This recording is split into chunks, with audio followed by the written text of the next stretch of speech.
Yo, yo, yo, what is going on, guys? Gabriel Santos here. And in today's video, we're going to talk about going 30 days weed free. Um, and obviously, it's about 30 days, but even more than that, it's about how can you set your sight on taking any type of break away from marijuana, whether that's a day, a week, 30 days. Um, but specifically, let's talk about 30 days, okay? So just for a little bit of context, I have a lot of experience in taking breaks and being weed free. To put into perspective, in 2019, I didn't smoke at all for a whole year. Many of you know that. And in fact, it's almost been 30 days since I last smoked weed. Okay, so first thing I want to acknowledge is, the challenges that may come with taking a break from marijuana. Specifically, if you're someone who has failed a lot in taking a break or completing a break, or if you're someone who's just used to smoking weed, right, every day for all kinds of reasons, it comes with its challenges. And so I want to acknowledge those challenges, right? Um, Obviously, I can't, you know, get you through the 30 days. That's on you, but hopefully today's video supplies you with some empowerment. Okay, so number one is honoring your word and committing to the whole goal before you start. Okay, the mantra I like to use is commit to the summit, which is a metaphor for if you're going to go on a hike up a mountain, right, or hike in general, you decide if you're going to make it to the top before you start. And then from there, the attitude and the strategies and whatever you need to do is centered around getting to the top, right? A commitment to the top, a commitment to going a whole 30 days. And what that looks like is you're being proactive about making it to the end, right? You're embracing the challenges that come forth. You're putting strategies in place for when cravings hit, right? And mind you, um, something to keep in context is, have you ever gone 30 days weed free before? And if you haven't, then that's something to take into consideration in terms of what you can expect. However, it is well within your ability to make it 30 days weed free, right? So all it is 30 days, right? One day, 30 times. And so something you can take a look at is what do you typically turn to marijuana for? What do you typically turn to marijuana for? And if you don't know, the way that you can discover this is whenever you get cravings, and this is something to do for the next 30 days, whenever you get cravings, ask yourself, what am I really looking for here? Or what am I looking for weed to solve? And what you might find is, oh, I'm bored, or I need a way to relax and wind down after work or at school, or I'm used to waking and baking when I first wake up, or I'm feeling anxious. And so consider that every time you get a craving, it's actually an opportunity for you to see a problem you're looking to solve or an emotion you're looking to meet. And from there, you can ask yourself, what is another way I can give myself a sense of happiness and stay in alignment with my goal of being weed free? And what I've discovered, especially when I didn't smoke for a whole year, is that oftentimes we lack proper emotional coping skills and a proper lifestyle to nourish us, right? Ways to have fun, ways to relax, ways to deal with stress. Because what a lot of stoners or what a lot of people who depend on weed do is they unconsciously turn to marijuana to meet all these different needs, right? Connection, self-connection, self-reflection, boredom, all these things, right? Happiness, fulfillment even. And so moving forward throughout this month, right? when you get hit with cravings, discover, what is this really about? What am I looking to solve here? And then use it as an opportunity to then begin building a lifestyle. Okay, instead of turning to marijuana for fun, how about I just chill out and watch TV? Right? Instead of turning to marijuana for relaxation, how about I just, you know, maybe have a beer? And I'm not saying to turn to other toxic habits, but because for example, when I get stressed out, I turn to food. And at the very least, you're choosing other ways to deal with your life and staying in alignment with your goal of being weed free. Right. Um, Another thing is, I would highly recommend you you set up your environment such that marijuana is minimal, if not completely gone. Right? So for me, that would include throwing away all the weed you have. That would include like, at the very least, giving your paraphernalia and your weed to someone else where you can't access it in your own home. That's very critical in my opinion. And then you want to associate yourself with people who don't smoke weed, quite honestly. Um, and not to say that you can't have friends that smoke weed, but you really want to stay away from those environments or those places that would encourage you to smoke. Not that there's anything wrong with that, but in terms of being strategic and committed to a goal, it is more in your best interest to be places where weed is not really a part of the lifestyle. Right? Um,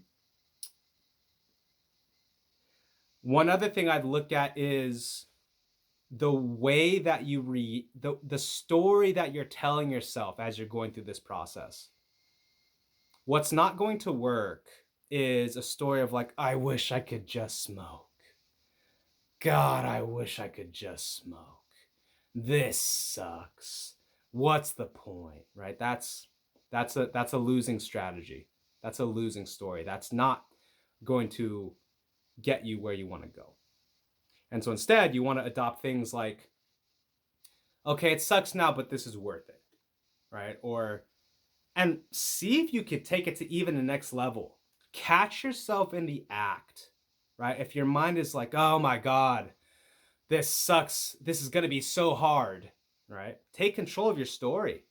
You could create something different, a different perception, right? Something like, it's, instead of saying it's hard, say it's has its challenges, or it's just something I'm dealing with, or it's just a feeling in my body, or it's whatever, I'm fine, right? And you can notice how the different languages create a whole different experience of what you're going through.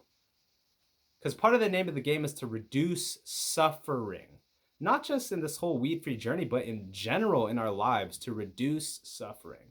And one of the main ways we can reduce suffering is to take responsibility and control of the story we're running in our minds and that we're telling ourselves, right? Instead of it being an unconscious poo-poo story, make it a conscious happy story or peaceful story or what have you. Okay. Next is to really develop a toolkit of ways that you could deal with stress, and a toolkit of ways that you can create positive energy in your body. And you could go with the mind tools. You could go with taking a hot shower. You can go with drinking water. You could go with connecting with friends. You could go with watching YouTube, whatever. Because what I've learned is that it's really about then finding all these different ways to meet your needs.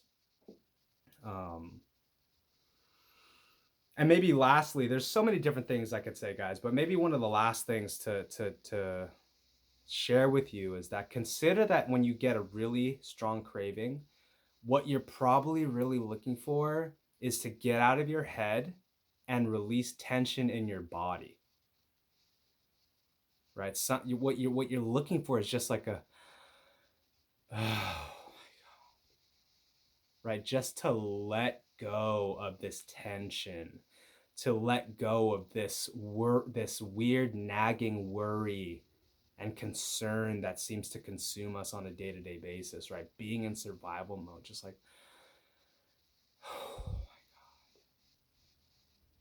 right? Because what's ironic is, first of all, we have tension and stress just in our regular day-to-day, but then there's this stress and tension caused by like not being able to smoke weed, and then it's like, oh my god, I want to smoke, how do I not smoke, and then it's like right, all that.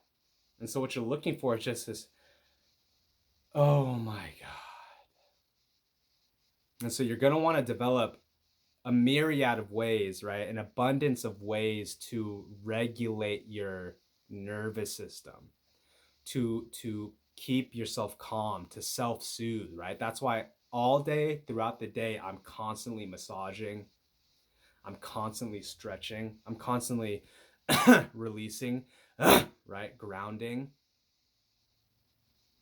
you know. And so what you might discover is that this is all new, and it's like, oh my god, I don't do any of those things. And this is part of it, right? You're no longer going to rely on marijuana to do all these things for you. And so you have to learn and develop other ways to ground yourself, to release stress, to self-soothe, to entertain yourself, to find fulfillment, to feel happy, to get good sleep,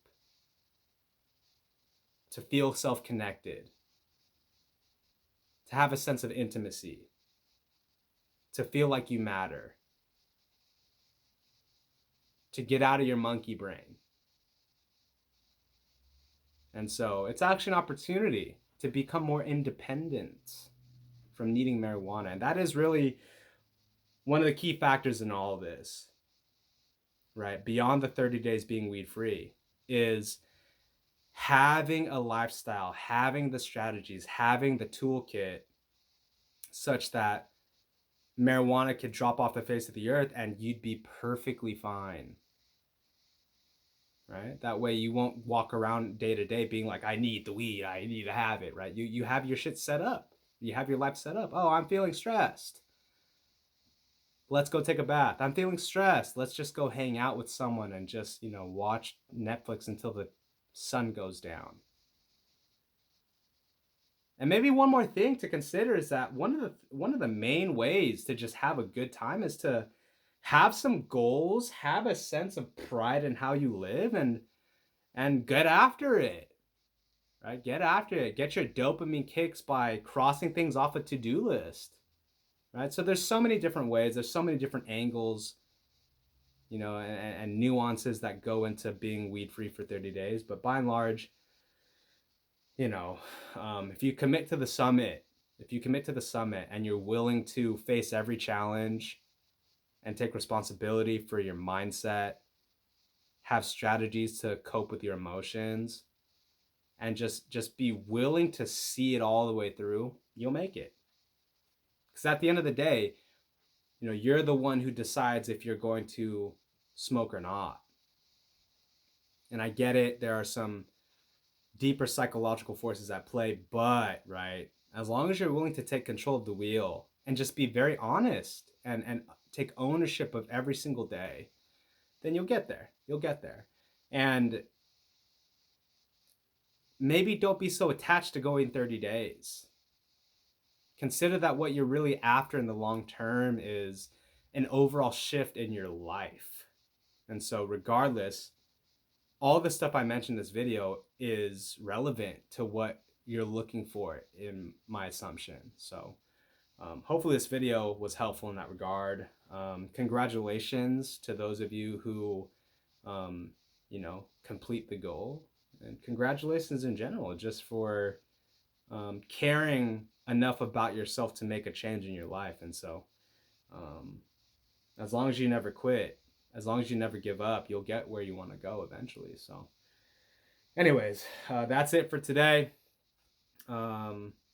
If you're interested, I have a book available on Amazon called The Marijuana Mindfulness. It's a pretty powerful book, has pretty good reviews. It's $10. It's $9.99. It's $10. So I'll leave a link down below. And if you're interested in working more one-on-one, not just with, your marijuana stuff, but in general, like the direction of your life, your sense of empowerment, making more things happen, especially heading into the new year, I will leave some contact info down below, and we can get a 45-minute free coaching session. Then we could see if working together is something that works for both of us. All right, so that's it. That's it. Happy Wednesday. Shout out 33. Shout out Chinese proverb. Shout out you. And as always, where you are is where you're meant to be. All right, guys. Have a good one. I'll see you on the next video. Peace.